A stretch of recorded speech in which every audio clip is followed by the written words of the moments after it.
The heat clung to the skin like fine dust on a damp floor. In Moringa, the sky dawned whitish and still, as if the year had begun without any sense of urgency. At the Ferreira house, a small suitcase had been packed for days.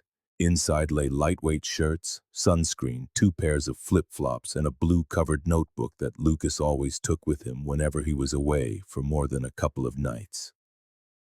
Nothing elaborate. Amanda, as always, had been more meticulous. She had set aside 3 new bikinis, one for each kind of day. The red one with tiny flowers was her favorite. They were buzzing with excitement. It was their first trip alone, just the 2 of them. No parents to monitor their schedules, no uncles calling them for a Sunday barbecue. The idea of driving out of Moringa with their own soundtrack and a simple route to Balneario Camboriú felt like more than just a vacation. It was a quiet attempt to start something that was theirs alone, a routine of their own. Amanda spoke of it with a sparkle in her eyes. Lucas would just smile and feel it, a shared, unspoken understanding. They arrived in Balneario on a sweltering afternoon. They had rented an apartment on Airbnb in the Pioneros neighborhood, a tall building with a partial sea view and a bakery on the corner. The key was in a small lockbox with a numeric code. The host, a man named Sergio, had left everything ready. Amanda filmed the moment they walked in, posting it to her stories. Our little corner for a week. The next morning, they went to the central beach. They walked hand in hand and took the photograph that would later be replicated in newspapers, articles, and Facebook groups. Amanda in her red floral bikini, Lucas in a white t-shirt, both of them wet up to their knees as if they had just been playing in the waves. Behind them, the pale blue sky and the green silhouette of the hills. It was a sun-drenched image, the kind no one imagines will one day become a question mark. In the days that followed, they fell into the typical rhythm of a young couple on holiday. Strolls along the boardwalk, photos of acai bowls with granola, lunch at a pay-by-weight restaurant. Amanda documented everything. At night, she would post short videos of them laughing, of Lucas making a funny face, or of them watching a movie curled up in the double bed. On Monday, the 16th, they took the cable car to Laranjeiras Beach. Amanda loved heights. Lucas, not so much, but he went. By all accounts, this outing rekindled their curiosity for trails, lookouts, and high places. They chatted about it with a coconut water vendor. Amanda even asked about the access to Morro do Careca. The man answered, "Some parts are closed off. They say it's dangerous, but the view from the top makes it worth it." On the morning of Tuesday, January 17th, the couple left the apartment around 9:45 a.m. They were wearing light clothing, carrying small backpacks and 2 thermal cups. The doorman saw them on the security camera. They looked relaxed. They walked down Avenida Rodezim do Pavá to the entrance of the Morro do Careca trail. At least 3 people saw them. An elderly woman selling coconut sweets at the entrance, a young man doing maintenance on an antenna, and a tourist who happened to take a photo of the coastline at that exact time. At 11:02 a.m., Amanda posted the last photo, a selfie, her face glistening with sweat, her hair tied up in a makeshift bun, the red bikini visible under the strap of a light-colored t-shirt. Behind her, the blue sea and a piece of the rocky slope. The location was tagged, Trilha do Morro do Careca. It was the last known image of the 2 of them. At 1:00 p.m., both of their cell phones lost signal. The Airbnb app registered no movement in the apartment from noon onwards. When the host noticed they hadn't returned by the afternoon, he found it odd, but decided to wait. That evening, Lucas didn't reply to a message from his brother. Amanda posted nothing more.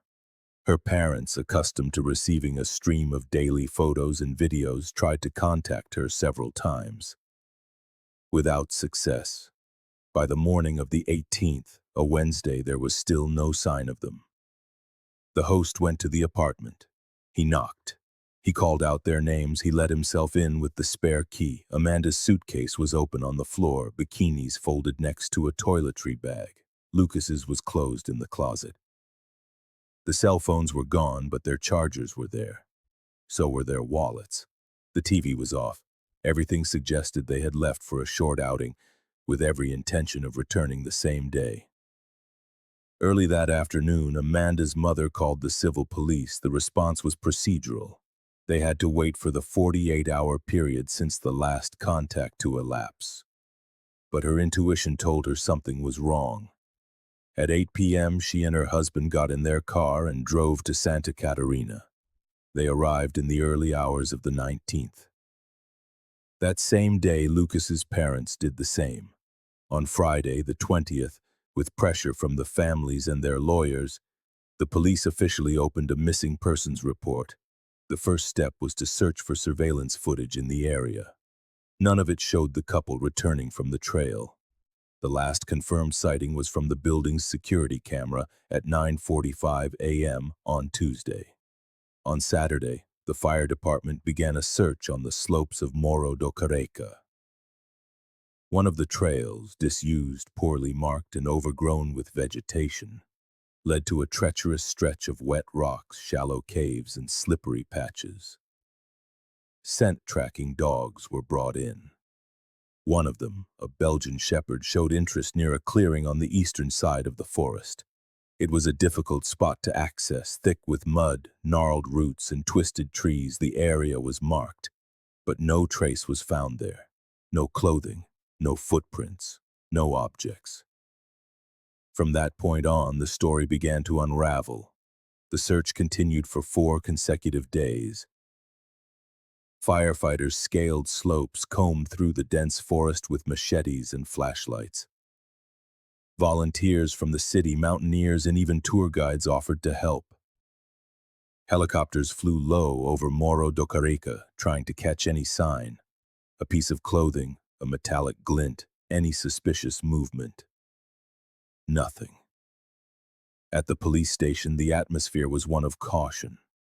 The lead detective, under pressure from the families and local media, released a brief statement on the 5th day, affirming that all hypotheses were being considered. But internally, divisions were already forming. Some investigators believed it was an accident in a high-risk area. The disused trail where Amanda was seen in her last selfie was, according to old reports, an unstable path, prone to erosion and fissures hidden by the undergrowth. After rainfall, deep holes would form, some filled with leaves, others with stagnant water. But there were inconsistencies, the main one being the complete absence of any sign of a fall, a lost object, or a disturbed path. The dogs had not picked up the scent of blood. They had only paused in spots where the wind created vortexes, confusing the trail. Furthermore, the firefighters stated that even in the case of a fall or a landslide, it would be highly unusual for both of them to disappear so completely without leaving a single mark. It was at this point that another line of thought emerged, that something or someone might have interfered with the couple's journey. The Airbnb host, Sergio, came under scrutiny. He had rented out the apartment with a profile that showed no photo and no full name. When questioned by the police, he claimed to be a physical education teacher who lived on the floor above. But his documents listed a different occupation, a freelance personal trainer from Curitiba. He said he only used the balneario property for extra income. His behavior in the days following the disappearance was described by neighbors as overly anxious to some and unnervingly cold to others. A resident on the 3rd floor said he heard footsteps in the hallway around 2 in the morning on Tuesday night.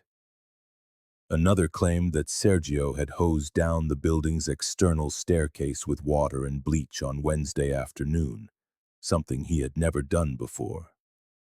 None of these observations, however, amounted to proof. A forensic examination of the apartment found no signs of forced entry. a struggle, stains, or any unusual fingerprints. The investigators concluded that if something had happened inside, it had been done with extreme care, or, more likely, it hadn't happened there at all. Meanwhile, Amanda's and Lucas's parents decided to stay in Balneario Camboriú. They rented a room in a modest hotel and began to put up posters on streets, in bars, at tourist spots, and in bus terminals. The image of the smiling couple on the beach now adorned lampposts, walls, and shop doors. In capital letters, the posters read, "Missing since 01/17/2017. On the 26th, a local television program aired a report titled, "Mystery on the Hill, Couple Vanishes Without a Trace." The story was shared by thousands on social media. In the comments, theories and speculation bloomed. Someone claimed to have seen two young people hitchhiking on the road to Itapema. Another insisted Lucas had been seen alone in a bakery in Camboriú on the 18th. None of these reports were ever confirmed. As the weeks turned into months, the investigation began to lose momentum. The police had other cases to attend to. The firefighters, with no new leads, formally ended their search in February. It was left to the families to keep the case alive. And they did. Amanda had a childhood friend, Paula, who created a Facebook page called "Where Are Amanda and Lucas?" The page grew quickly, receiving messages from all over the country. Some offered sightings of people who looked similar. Others offered to help spread the word. In March, a woman from Brusque sent a photo of a pair of flip-flops abandoned on a riverbank. She thought they might be Amanda's. Her mother recognized the style, but the size was wrong. A false alarm. In May, Lucas's father returned to the Morro do Careca trail with a borrowed drone. He flew it over the hillside, filming clearings and stretches of dense forest. The footage was taken to the police, but it revealed nothing of significance. In July, an anonymous tip alleged that something was buried near a forgotten grotto on the trail. It was a fragile lead. The firefighters returned to the site with a small team but found nothing but rocks and leaves. The tip was never traced. In November 2017, the couple's story was featured on a national television program, renewing attention on the case. The report highlighted the stark contrast between the idyllic setting and the inexplicable disappearance. A line from Amanda's mother resonated across social media. "If they had run away, she would have left me a note." In 2018, police reanalyzed the cell phone location data. They discovered that the signal from Amanda's device had been briefly picked up at 1:12 p.m. on the 17th by a tower near the Eastern Trail. The information confirmed that, for some reason, the couple was still in that area just minutes before they vanished completely. By the end of 2019, with no new developments, the case was officially closed as a disappearance without a defined cause. Lucas and Amanda were declared legally missing, a bureaucratic but painful procedure. The years that followed were defined by silence. Silence in the forest, on social media, in the empty rooms where they grew up. No bank transactions, no digital footprint, no new leads. And it was this very silence that made it all the stranger when, in April of 2022, the trail was mentioned again. Not by the police, not by the press, but by three amateur climbers who decided to explore a disused section of the eastern slope, the exact area where, 5 years earlier, the search dogs had stopped. If this story is gripping you, it's because it could have happened to anyone. Keep listening to understand what was discovered in the heart of that forgotten forest. And subscribe to the channel so you don't miss the next chapter. The mist crept slowly up the rocks of the hillside, as if trying to conceal what was about to be revealed. It was early April 2022, and the air still carried the scent of the previous night's rain. Three men were making their way up a disused section of the eastern trail of Morro do Careca. Two brothers from Blumenau and a friend from Jaraguá do Sul. They did this often, mapping little-known trails and recording videos for a modest YouTube channel about their adventures. None of them had any idea that on this particular morning, they would cease to be mere explorers of the woods. Around 10:40, after an hour of hiking along an uneven path littered with moss-covered stones and brittle branches, one of the brothers, Bruno, strayed from the group. He had spotted a small formation of stacked rocks, partially covered by dry leaves and twigs. It looked unnatural. It wasn't just a random pile. The stones were arranged in layers, and some showed signs of old moss, as if they had been there for a long time, but not long enough to blend in with the natural landscape. Bruno called the others over. They began to remove the stones carefully. With each layer they lifted, the smell of damp earth grew stronger. Beneath the pile was a man-made hole, circular and about 2 feet deep. Its edges seemed slightly compacted, as if someone had dug with purpose and then concealed their work. At the bottom of the hole, the first objects appeared, and the one that caught their eye immediately was the bikini. It lay there, folded with a careless haste, yet it was unmistakable. The red floral pattern, though faded, still held the ghost of its design. The fabric was frayed and torn, bearing dark stains of mud or moss or something else entirely. Beside it, a white t-shirt, its collar turned inside out, was caked in dirt and leaves. Also ripped in several places, on top of it rested a string of fake pearls, their luster gone, now opaque and grimy. Nearby, a green metallic lighter, an old model, was heavily rusted.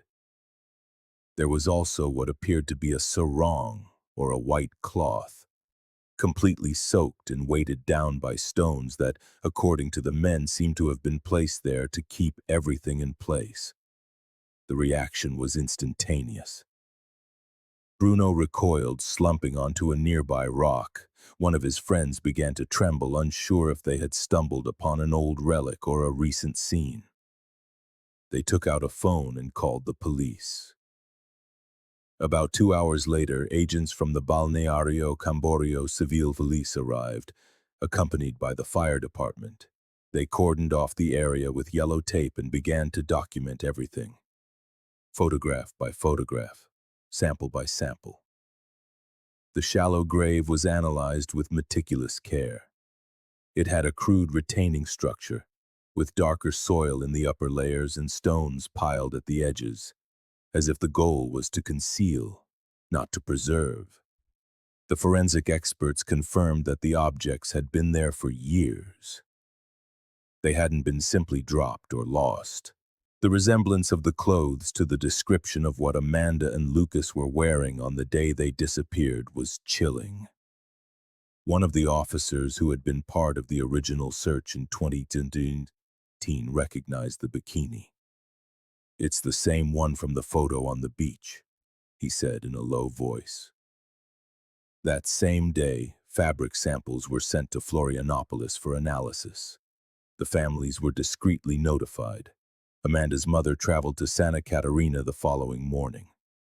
It was she who confirmed, her voice trembling, that the bikini was identical to the one she had bought for the trip. A piece Amanda had chosen with such excitement, saying she wanted something cheerful. The string of fake pearls was another detail that had not been publicly disclosed, but one she recognized instantly. It was a gift from her grandmother in 2014. She said, her eyes fixed on the object still caked in mud. Amanda only wore it on trips. As for the white t-shirt, its size and style were consistent with the one Lucas wore in their last photo, the one of the couple soaked and smiling on the beach. There was no name, brand, or any unique identifier, but the details matched. The side seam, the reinforced collar, the faded internal print. The official DNA report arrived 2 months later, but by then there was no doubt. Fragments of the analyzed fabric contained genetic traces compatible with Amanda's mother. The remnants of skin or sweat were severely degraded but still present. The match was confirmed with a 99.9% margin of certainty. For Lucas, however, there was not enough genetic material for analysis. The T-shirt, though suggestive, held no preserved biological matter. The discovery, however, officially reopened the case. The press once again began to cover the disappearance. Headlines began to circulate on news sites. Buried clothes key to 2017 missing couple mystery. The police, under renewed pressure, returned to the trail with a specialized forensic search team. This time, they looked not only for physical traces but also for signs of recent burial, soil disturbance, or marks that could indicate human activity in recent years. It was a painstaking effort, involving drones, terrain scanning, and analysis of soil microfossils. And though they found no human remains, one detail caught their attention. Beneath the hole where the clothes were found, buried deeper, was a piece of old fabric. It appeared to be a different cloth, thick and made of raw cotton, the kind often used to cover things. It was soaked and impregnated with earth, but it bore circular impressions as if it had once wrapped something heavy. The original contents, however, were gone. The detective in charge of this new phase of the investigation was emphatic in his statement. The location of these objects, the manner of their concealment, and the estimated time they've been here all indicate a clear intent to hide them. This wasn't an accidental loss. This was deliberate concealment. The question that now hung in the air was singular. Why hide clothes and personal items on an abandoned trail more than 50 meters from the main path, in a hand-dug hole? And more importantly, who had known of this hole's existence all these years? The forest surrounding the clearing was dense. The trees closed in like a curtain of dry, shadowy branches, muffling the city's sound and turning every footstep into an unsettling crackle. The police returned for 3 consecutive weeks with new experts and equipment. Now everything was more technical. Soil was sifted, excavations were methodical. Luminol was used to trace any sign of blood. They found small skeletons, but all belonged to wild animals, according to veterinary reports.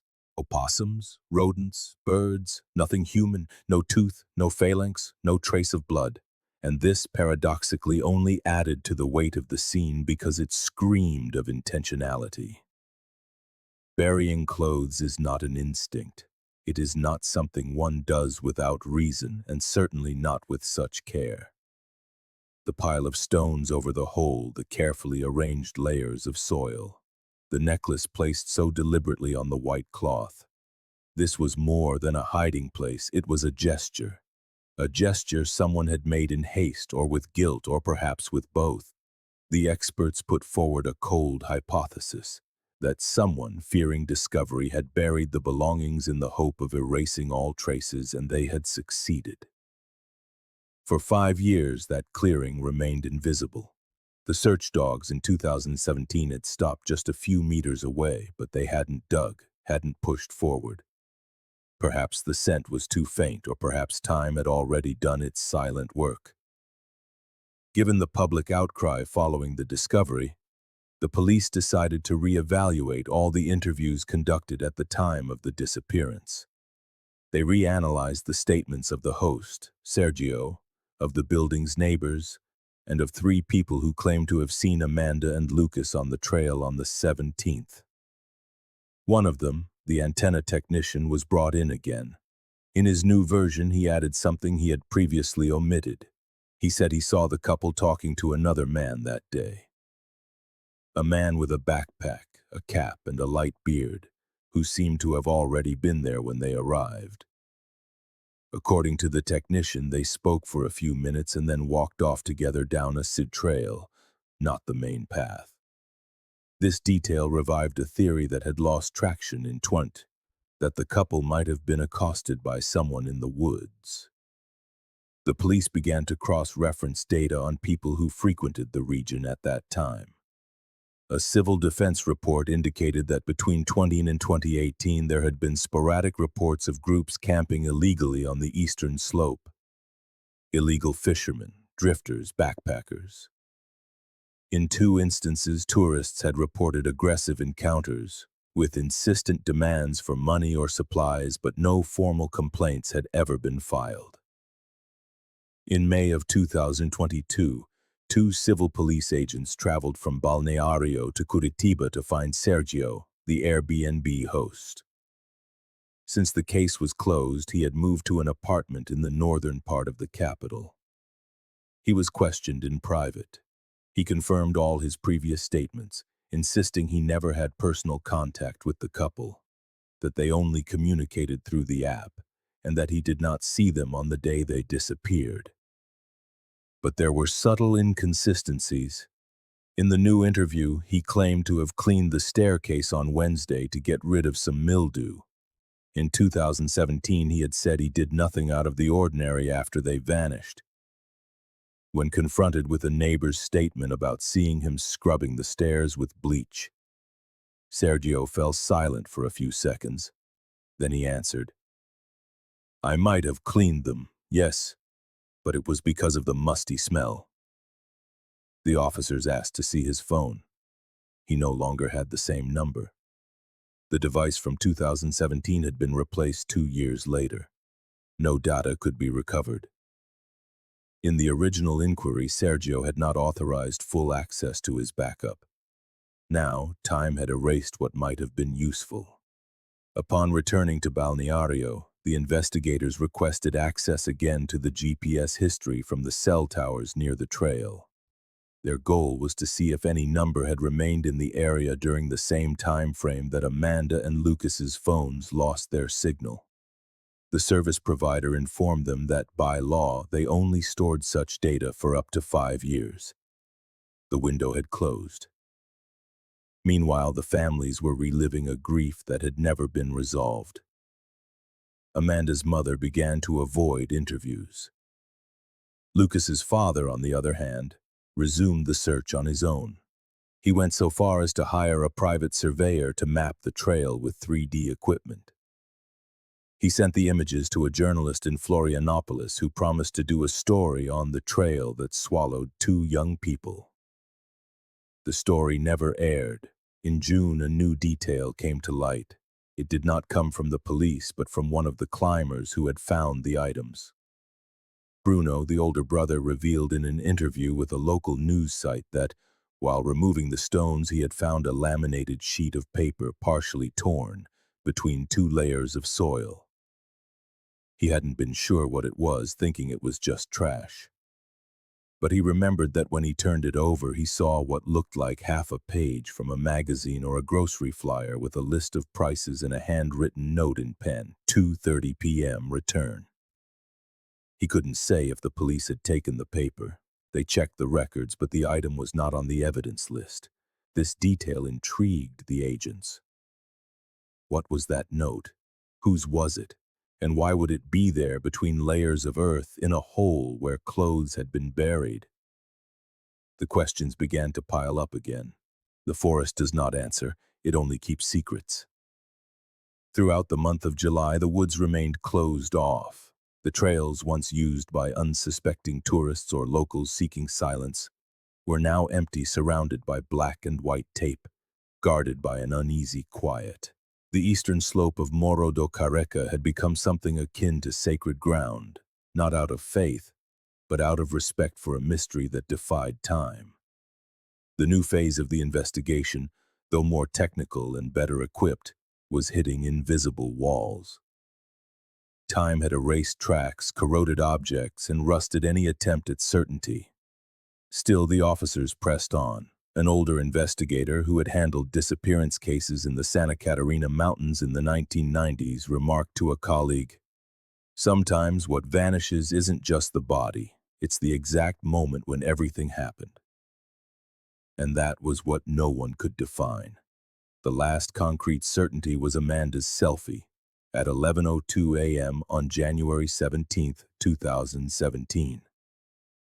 After that, the only technical record was her phone signal, picked up at 1:12 p.m. by the tower near the slope. A window of just over 2 hours, enough time to get lost, enough time to disappear. In the middle of that interval was the side trail, the one where, according to the antenna technician, Amanda and Lucas were last seen with the other man. The trail was short but winding. It led behind rock formations through a clearing and ended at a poorly marked fork. To the left, a steep descent into a kind of shallow grotto covered in thick vegetation. To the right, a path that led back to the main viewpoint. It was towards the grotto that the experts focused their efforts. They found nothing at first, but a fragment of plastic buried between roots caught their attention. It was a translucent circular lid, like one from a thermal food container. Nearby, a metal spoon, its handle partially buried, had the name Amanda finely engraved on the inside. The engraving wasn't industrial. It looked like it had been done with a sharp object. Her mother later confirmed it. Amanda used to mark her belongings from her internship with her name so she wouldn't lose them at the teaching hospital where she worked. The spoon became a key piece of evidence. Though it offered no date or context, its presence there reinforced a hypothesis that was becoming increasingly difficult to ignore. Amanda and Lucas had gone beyond the main route. Someone was with them, and for some reason still unknown, the two of them never came back. The investigators returned to interviewing old residents of the area. One of them, Agenor, 72, lived in a simple house in a neighborhood about 2 kilometers from the trailhead. Agenor said something that few had taken seriously in 2017, but which now seemed to make more sense. That summer, a fellow showed up around here, slept in the woods, carried a big backpack, but he didn't talk to anyone, had a strange look in his eyes. At the time, Agenor had thought he was just another drifter. He said the man stayed for about 20 days, then vanished. He didn't know his name, but he described him in detail. Dark-skinned, thin, wore a faded cap, and carried a machete hanging from his belt. The report was noted, but without proof or any identification, it was filed away. It was then that one of the younger investigators had an idea.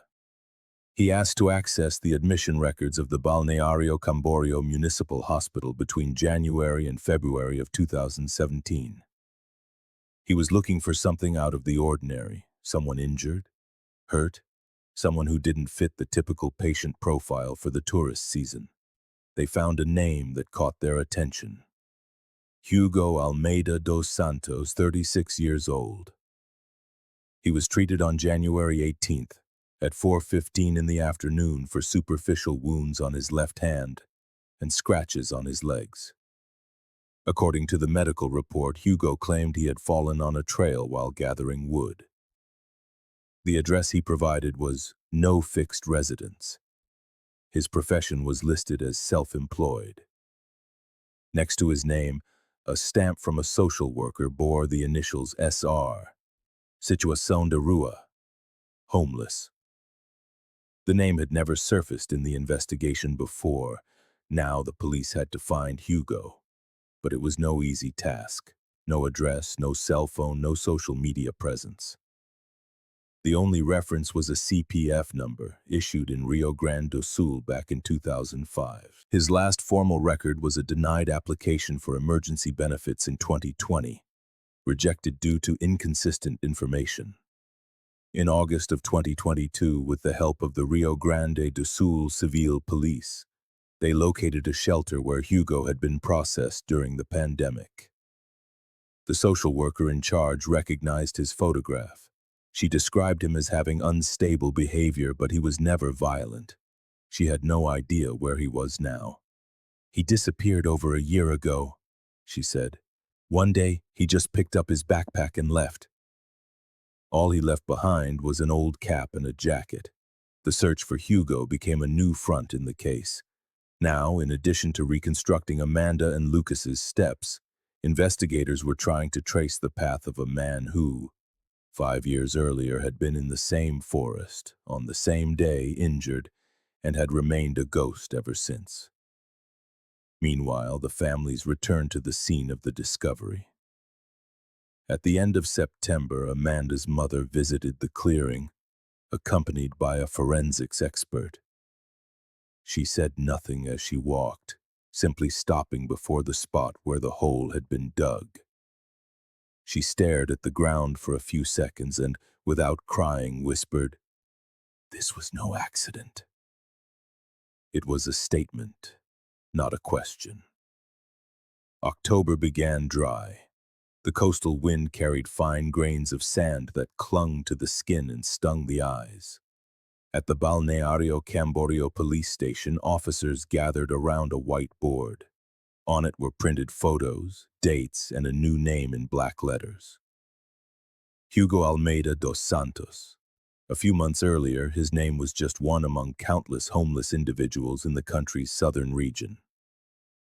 Now, he was the only concrete element that fit into the blank space between 11:00 a.m. and 1:00 p.m. on January 17, 2017, the window in which Amanda and Lucas had vanished. The police strategy shifted. Instead of searching for Hugo as a potential witness, they began treating him as the key to a reconstruction. There was no proof of a crime, but the chain of signs was too clear to be ignored. Returning to the trail was now more than just a search. It was an attempt to feel the passage of time, the weight of choices. The forensic team retraced the route using the known data. The spot of Amanda's selfie at 11:02 a.m., the side trail where they were seen with a third man, the shallow cave where clothes had been buried, and now the clearing of the spoon engraved with her name. The points formed an almost continuous line, suggesting a zigzagging path, perhaps guided by someone who knew the forest's shortcuts. Satellite mapping revealed that the exact burial spot was 54 meters from the main trail and only 27 meters from the area where the search dogs had shown interest in 2017. The difference, though small, was enough for the hole to go unnoticed for 5 years. This spoke volumes. Someone knew exactly where to hide it. Meanwhile, in Moringa, Lucas's older sister began to organize his files. Boxes of photos, school papers, old notebooks. She said she wanted to save something of him from time. Among the papers, she found a flash drive with photos from the January 2017 trip. Many had been seen before, but others were new. One in particular caught her attention. Lucas was sitting on the sand, his face turned away, looking at something off camera. Amanda had taken the photo without him noticing. It was morning light, the sky still clear, and in the background of the image, partially blurred, a man appeared. The face wasn't clear, but the silhouette was distinct. The trail led back to Rio Grande do Sul, the city of Camaquã, where Hugo had obtained his CPF in 2005, became the starting point. Investigators spoke with longtime residents, health workers, and shelter attendants. No one had recent news. It was then that a social worker, looking at the blurry photo on an officer's phone, said something unexpected. "I think that man showed up here in 2018, but he was using another name, Giba." This clue led to a community shelter in Pelotas. One of the volunteers recognized the nickname. He said Giba would spend days in silence and sometimes spoke of hidden places in the woods. He had a peculiar habit. He would roll up pages from a notebook and bury them as if they were secrets. In 2019, he left the shelter and never returned. Back in Balneario, the team decided to re-interview everyone who had been near the trail in January 2017. A coconut vendor, who worked at the base of the cable car, recalled a man who would linger around tourists, offering stories and trail maps in exchange for money. He was curious but never aggressive, the vendor reported. He had a thick accent and deep-set eyes. He said he knew a shortcut to see the sea from above, but no one trusted him. This new element, the existence of an alternative route used by a homeless man, reignited doubts about Hugo's role that day. At this point, the lead detective decided to call in a forensic investigator. Based on the collected descriptions, the blurry photos, and comparisons with old images, they created an updated composite sketch of Hugo, or Giba. The image was distributed to shelters and hospitals across the south and southeast regions. As of yet, there has been no concrete confirmation. With the case back in the spotlight, the pressure mounted. The public prosecutor's office requested a partial report on the investigation.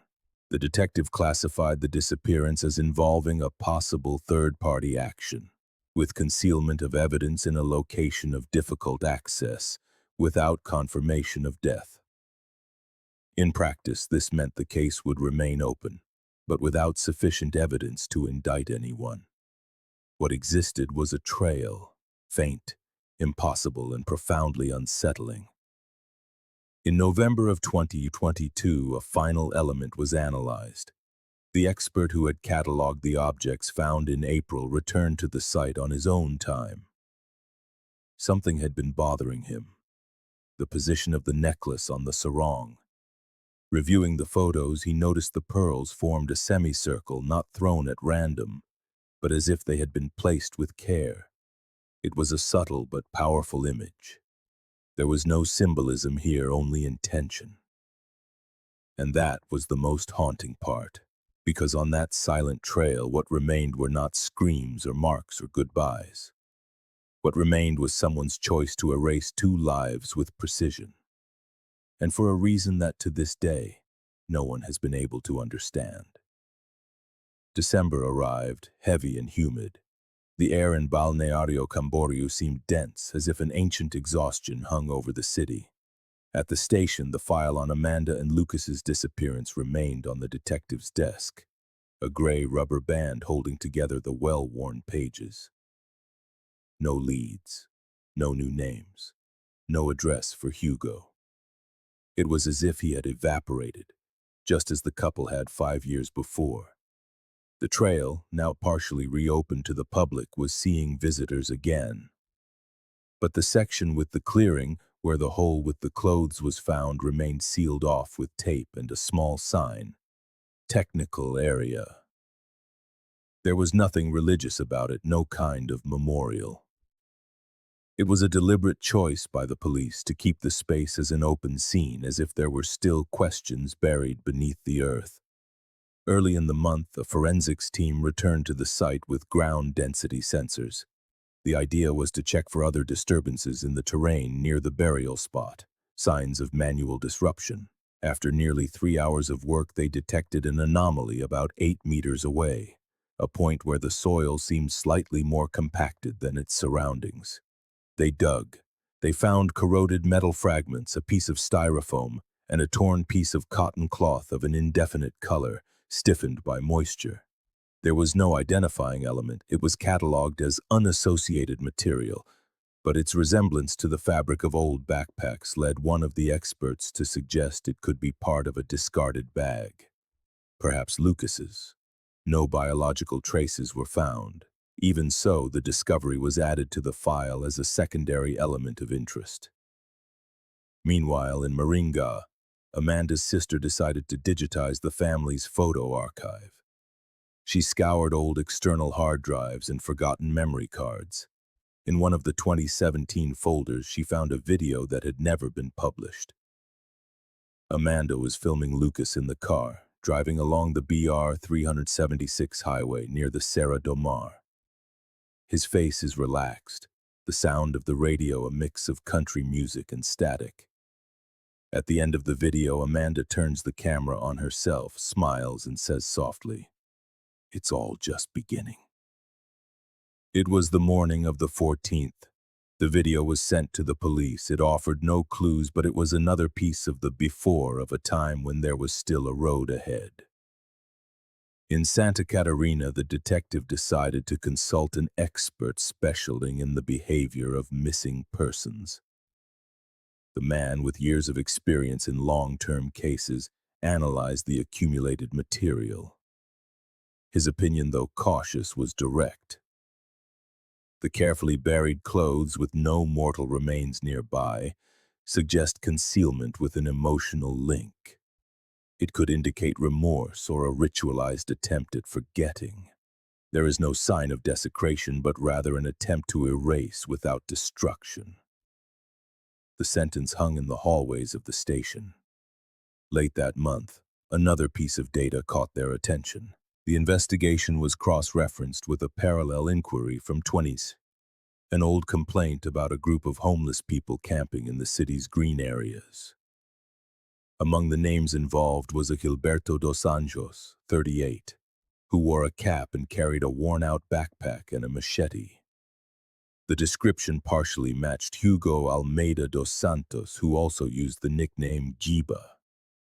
A police report filed at the time by a fisherman stated that Gilberto used to approach tourists at trailheads. A police note from the time read, "Exhibits behavior alternating between slants and brief explosions of anger. Avoids contact with groups but wanders alone in wooded areas." This information by itself was not enough, but it reconfigured the scenario. The possibility that Hugo, or Giba, was a repeat offender in frequenting deserted areas, keeping his distance from urban centers and building hiding spots for objects, was no longer improbable. It was becoming part of a pattern. The next attempt was to locate records of Giba in neighboring regions: Itapema, Camboriú, Itajaí. No results. It was as if he had disappeared along with the trail. It was only in January of 2023, almost 6 years after the couple vanished, that the station received a plain envelope with no return address. Inside, a folded sheet of paper held a single handwritten sentence: "She ran first." The paper was immediately sent to forensics. It was common paper with recent folds. The handwriting was irregular, written with a black ballpoint pen. There were no fingerprints. The letter was attached to the case file with the code 145B. A short sentence, but one that for the first time introduced movement into the narrative of the disappearance. She ran first. Who wrote it? Who were they talking about? What was she running from? The sentence divided opinions. For some it was a taunt, for others a message. But for the lead detective it said something fundamental. If someone was running, it was because there was something or someone to run from. From that moment on, the silence of the forest gained a new weight. The weight of a chase, of a choice, or an attempt. The phrase, "she ran first," was not forgotten. For days it remained written on the board in the investigation room, high up in parentheses as if waiting for someone to fill in the rest. To the detective, it was more than a taunt. It was a scene. A hidden frame of what really happened on that trail in January 2017. The question that now took shape among the investigators was inevitable. If Amanda ran, did Lucas stay behind? It was an uncomfortable hypothesis. It had never been considered that the couple had voluntarily separated in the forest. From the beginning, everything had led them to believe that the two had faced the same fate at the same moment. But now, the weight of that sentence demanded a reevaluation. To do so, the team decided to revisit every micro-clue from the scene found in 2022. They started with the position of the buried objects. The bikini was folded, the bottom over the top. The white t-shirt crumpled but not torn by force, only by time and contact with the soil. The necklace laid on top, its pearls in a curve. The lighter, to the right of the shirt, as if it had fallen from a pocket. Nothing indicated haste or violence in the way the objects were left there. On the contrary, everything seemed to have been placed with method, perhaps even with hesitation. If Amanda ran and if that run led to her end, was it possible that Lucas had stayed behind by choice, by fear, by surrender? Lucas's clothes, or what was attributed to him, were not at the scene with the exception of the white t-shirt. No shoes, no shorts, no backpack, no trace of blood, no drag marks. This began to shape a new kind of suspicion. It was at this moment that the team decided to delve deeper into the couple's emotional history. Amanda was seen as affectionate and active on social media. But Lucas, according to accounts from colleagues and family, possessed a stronger trait of introspection than was previously known. A former boss reported that Lucas avoided conflict and was good at hiding his discomfort. An old friend recalled that back in 20, Lucas had suffered a brief crisis of anxiety after losing his job at a metalworking plant. These details, however subtle, were now being considered. One of the investigators posed a question. If something had happened between the couple and a third party, someone like Jiba, for example, could Lucas have been coerced into a decision that prevented him from reacting? The idea was delicate, but it was plausible. The anonymous letter had brought back the theory of a divided fate. Amanda ran. Lucas did not. In late January of 2023, the police received a new piece of information. A woman named Cynthia, a resident of Brusque, had contacted them after seeing the most recent news report on TV. She said that in February of 2017, just days after the incident, she had seen a man sleeping behind a mechanic's shop near the edge of town. The reason she remembered him? The man was wearing a torn white t-shirt caked in mud and had a string of pearls wrapped around his wrist like a makeshift bracelet.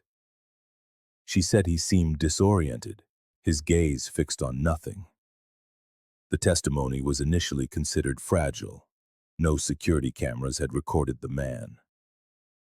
Cynthia couldn't clearly describe his features, but the pearl necklace worn as a bracelet was a detail the police had never released to the press.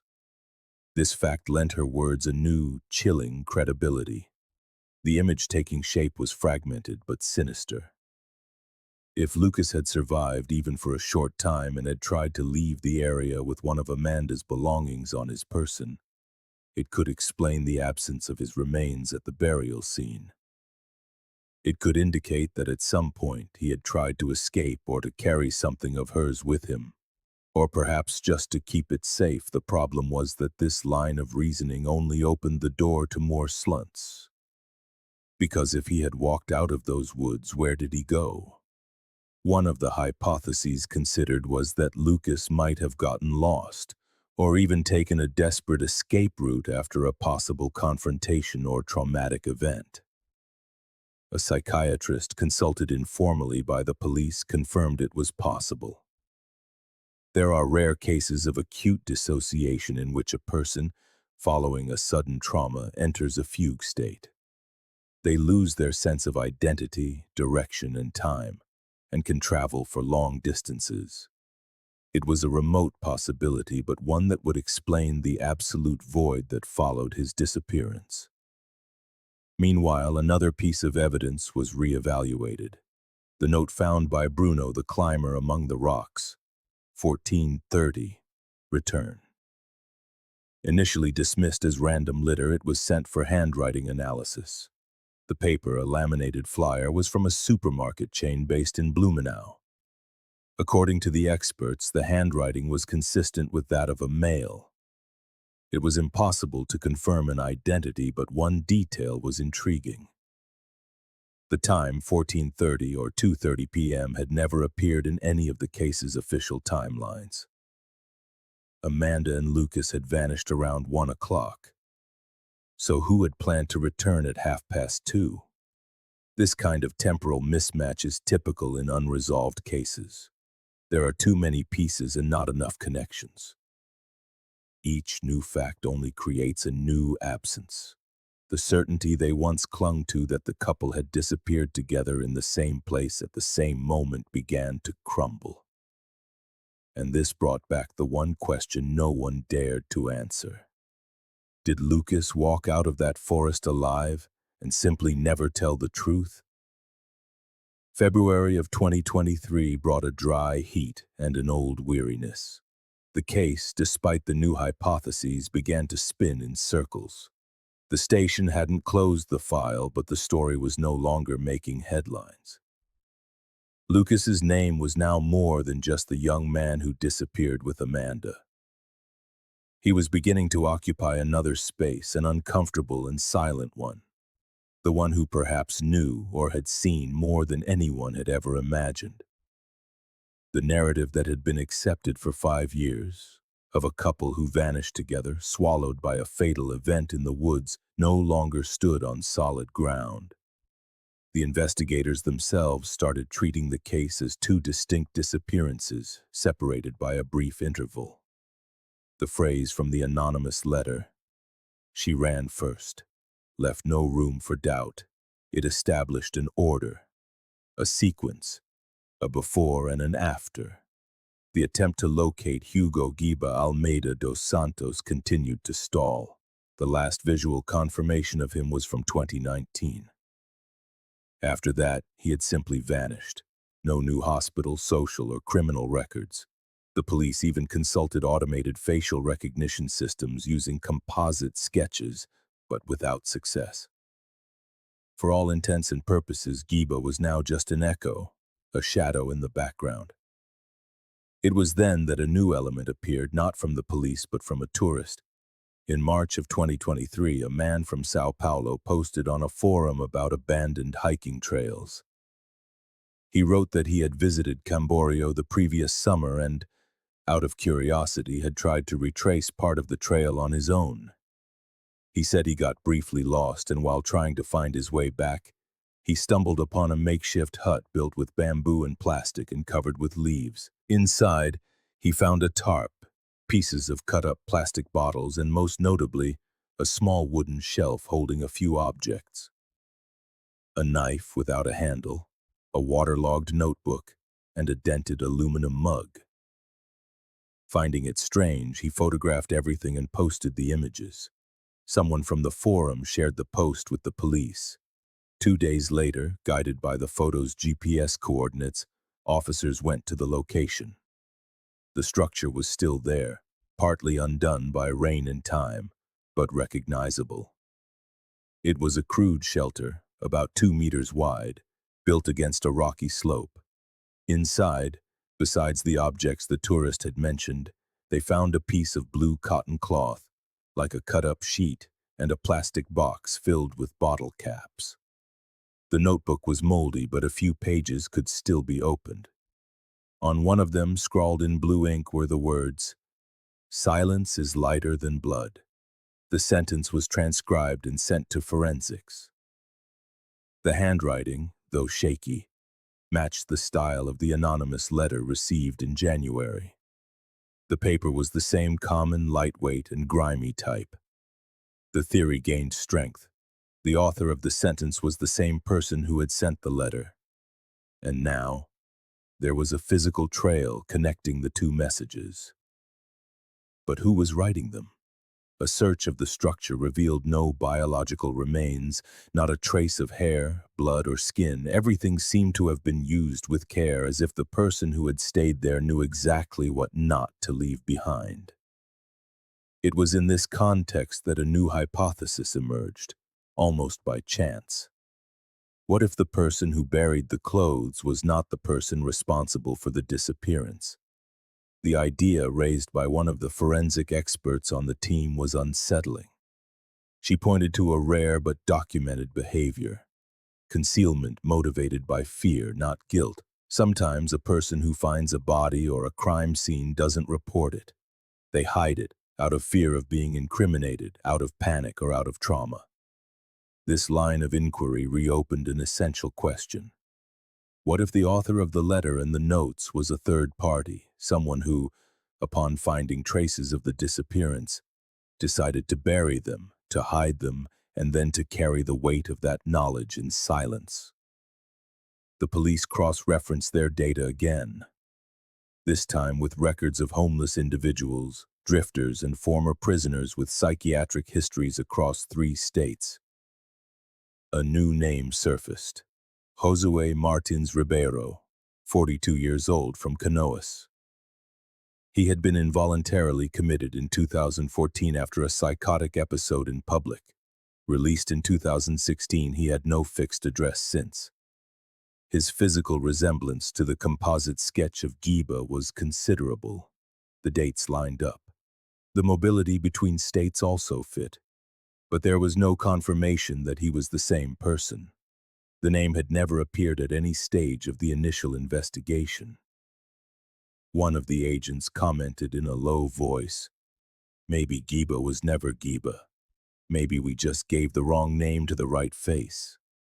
While this new lead was being pursued, Amanda's mother, for the first time since the discovery of the clothes, agreed to an interview for a regional documentary about disappearances. She was clear. "I still feel that she tried to come back, that she saw something, that she ran, and if no one did anything, at least someone saw."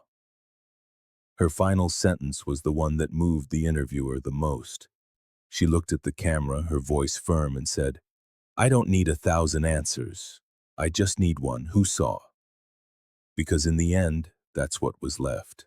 Someone saw. Someone heard footsteps, someone buried clothes, and someone decided never to tell. March ended with a strange heaviness. The feeling among the investigators was that too much time had passed for the case to be solved, but too much was happening for it to be archived. It was like a door left ajar. You can hear what's on the other side, but you can't see the most recent evidence, the makeshift hut, the wet notebook, the phrase, "Silence is lighter than blood," created a pattern. This wasn't abandonment, it was a language, and that changed the entire axis of the inquiry. The department created an informal parallel group with 3 officers and a criminal psychologist who had previously worked on kidnapping and disappearance cases. The idea was simple.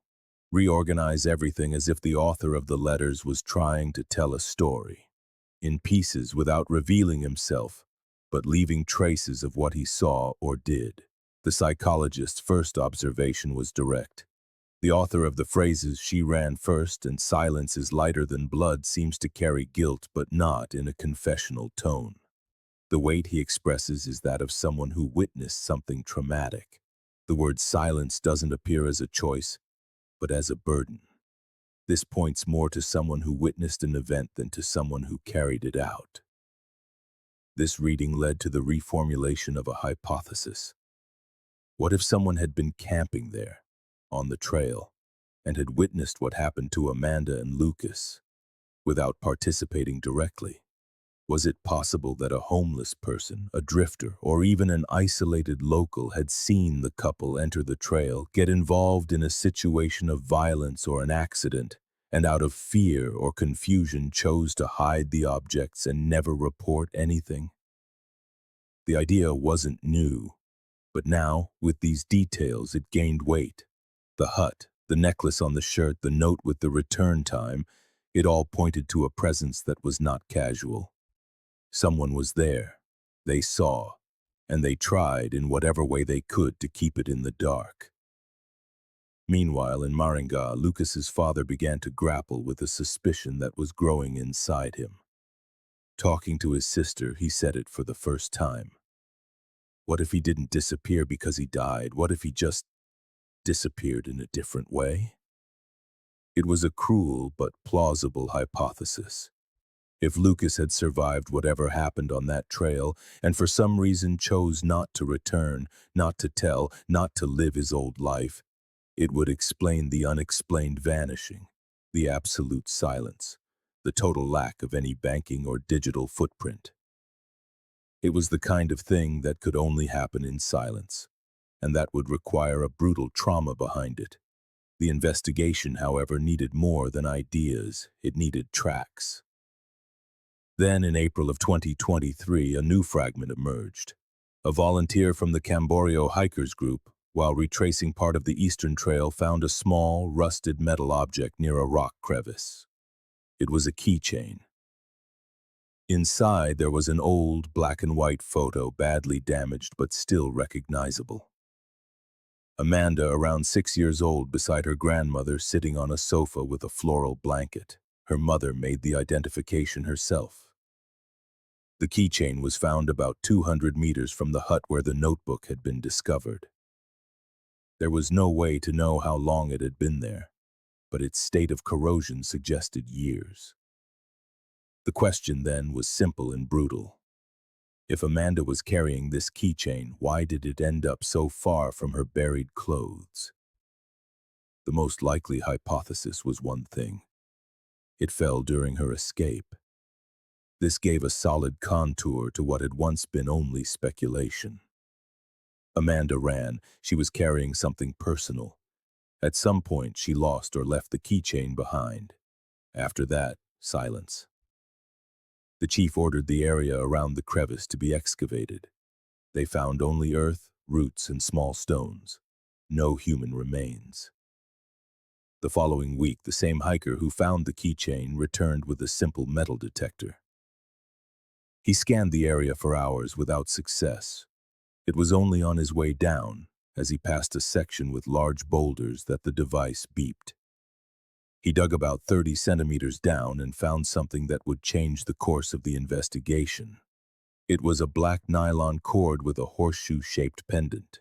Inside the pendant, wrapped in plastic tape, was a folded piece of paper. When they opened it, the sentence read, "Lucas tried, but she didn't want to come back." The paper was damaged by moisture, but the handwriting was similar to the previous messages. The date written in the corner was almost illegible, but the final number could be read. A 7, 2017. Graphology analysis confirmed it. The same hand that wrote, "She ran first." This new sentence changed everything. Now there was a narrative. Amanda ran. Lucas stayed. Lucas tried. Amanda refused. What did it mean? That they had met again after she ran? That she resisted something or someone? That he tried to bring her back and failed? The language was ambiguous. She didn't want to come back. It could mean so many things. To the trail, to the path, to life. But inside the investigation, it was almost an indirect confession. Not of guilt, but of an attempt to have done something. Or of the failure to do so. The psychologist reinforced this. This type of fragmented narrative is common among people carrying unresolved trauma. They don't say what they did, they say what they tried to do. And that reveals more than it seems. The problem was that even with these messages, there was no name. There was no face, only the trace of someone who saw everything and decided to live in hiding. The forest once again fell silent, but this time the silence seemed full of half-finished sentences. The phrases tucked between branches, buried under stones and shielded by silence, became more than mere clues for the investigators. They were emotional vestiges, slivers of a living memory carried by someone. Someone who was still breathing, somewhere, perhaps nearby, or perhaps too far to ever be reached. The author of these messages, no longer seen as a simple observer, was now understood to be the last living link to the truth. There was no longer any doubt. He had been there. He knew what happened. He buried it. He recorded it. And then he vanished. With this conviction, the police department decided to build a psychological profile based solely on the messages and the objects left behind. Words, placement, the choice of hiding spots, the distances between them, the very style of writing. Everything was analyzed. The resulting profile pointed to a man between 35 and 50 with a history of isolation, likely with experience in outdoor living or basic survival. Someone who did not wish to be seen but who carried a silent, desperate need to tell his story. Even if only in pieces, this profile matched the history attributed to Hugo Giba or Josué Martins Ribeiro, the two names that overlapped onto the same body which had never been found. In early May, a psychologist proposed a symbolic reconstruction of the couple's last possible moments, based on the emotional analysis of the messages. It was a hypothesis, and like all hypotheses, it was full of gaps. But it pointed to a plausible timeline. Amanda and Lucas reached the fork in the trail around 11:30 in the morning. They were approached or guided by someone. A lone man, perhaps with a harmless appearance. They walked together for a few meters. The environment, enclosed and with no easy exit, created tension. Something happened. Amanda sensed it first. She tried to leave. She ran. Perhaps she fell. She lost some of her belongings. Lucas stayed behind, out of fear, out of hesitation, or because he was threatened. After that, time itself fractured. The man was the same one who would write the notes years later. He witnessed everything. Did he try to intervene? No one knows. But he survived, and with him he kept the objects, the clothes, the necklace, the sarong, and the phrases. If this theory was correct, Amanda was the only one who tried to escape. Lucas remained, and the man, not knowing what else to do, buried what was left. Like someone trying to close a book they did not write. This possibility shattered the family's hearts. For Amanda's parents, the idea that she trintied, that she fought, was like a punch to the gut. But it also brought something close to peace. It wasn't passivity, it wasn't surrender. She wanted to live, and for a mother that changes everything. For Lucas's family, however, the silence grew even heavier. Because now his absence was shrouded in ambiguity. Had he participated? Had he simply stood by? Or had he merely survived in fragments and fled, too broken to ever return? His sister was direct in a message sent to the lead detective. If he is alive, let him come back. If he is not, let someone at least say where he was left. The police, now with few options, decided to publish an official statement, asking for help in locating anyone who had been homeless between 2016 and 2020 in Balneario Camboriú, and who was known for writing messages on paper or burying objects. They mentioned no names, no dates, just the pattern. The notice went viral among shelter communities and volunteers. By June, 3 different reports had reached the station. None were conclusive. One spoke of a man who drew maps with blood from cuts on his finger. Another of a quiet old man who always slept with his face covered. The third mentioned someone who communicated only through notes left under stones. But all these accounts described the same type of man, present yet invisible, made of flesh yet absent, as if he carried on his back the weight of a story that was not his alone. At the end of that month, one last piece of paper appeared.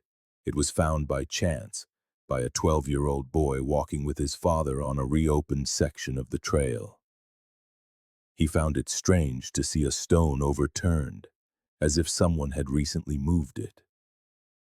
Underneath, wrapped in thick plastic, was a small piece of paper, with 2 words written on it. She saw me. It was the end of any hope for anonymity. The phrase shifted the entire focus of the case. She saw me. It wasn't about fear, it was about being a witness, about recognition. Amanda ran because she saw something, someone, and that in itself was enough. The lead detective gathered his team on a rainy July day. He spoke plainly.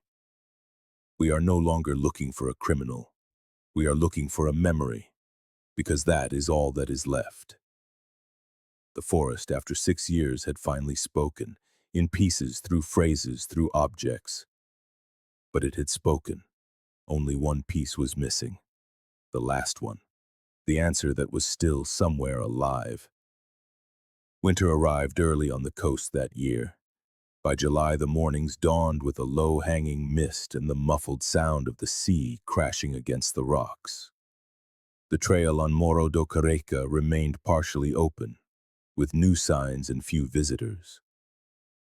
But there was a point on the eastern stretch that remained an uneven slope on the hillside where the undergrowth had grown back, as if wanting to seal what had once been excavated. It was on a Saturday in late July, as the afternoon was fading, that 2 fishermen from a nearby beach called the police. They had found something strange near the mouth of a stream that flowed down from the forest. A partially exposed body trapped between rocks and branches, already in an advanced state of decomposition. The strong smell was what had caught their attention. The police immediately sealed off the area. It was a male body with no identification, his clothes in tatters. The fabric of the shorts matched the pattern of the pair Lucas was wearing in his last known photograph, dark blue with a light trim. In his pocket, a piece of plastic-wrapped paper folded several times. It was the final message, handwritten with a blue pen. I stayed, but she didn't come back. The official identification took a week, but the result was conclusive. A DNA match to the father of Lucas Ferreira. The body had been there in the forest for years, preserved by a combination of humidity, shade, and the complete isolation of the terrain. The advanced decomposition made it impossible to determine the cause of death. There were no obvious signs of violence, no fractures, no puncture wounds, just the body, the clothes, and the paper in his pocket. Lucas had finally been found, but the phrase on the paper did not close the story. It merely confirmed it. Amanda ran. Lucas stayed. He tried. She didn't come back. The sequence of what happened between those two moments remains a void. The investigators officially closed the case, listing it as a disappearance with a fatal outcome in a difficult-to-access area, with elements indicating a circumstantial separation and a subsequent unexplained death. No evidence of a third party was found with the body. No other human traces in the vicinity. Amanda remains missing, but now with a certainty that is difficult to accept. She was the last one to be seen alive. Her mother, upon receiving the news, did not cry. She took the aged pearl necklace and held it tightly. She said, "Now I know she ran and that someone saw." The detective, as he closed the file, said in a low voice, looking at the marked-up maps on the wall, "Sometimes we don't solve it. We just understand what we can and we hold on to the rest." And so the forest was left in peace. The hikers returned. The leaves grew back. Time began again. But for those who followed the case, the feeling remained that the clearing, that hidden hollow, that makeshift shelter, were the only places where the truth still breathed. And now, all that remains is a story that could have happened to any young couple on an ordinary trip during any given summer. If you've made it this far, it's because this story has touched you in some way. And it is for stories like this that we continue to search. Subscribe to the channel to follow more cases like this one. And share it with those who, like you, believe that every absence leaves a trace, even if it takes years to be found.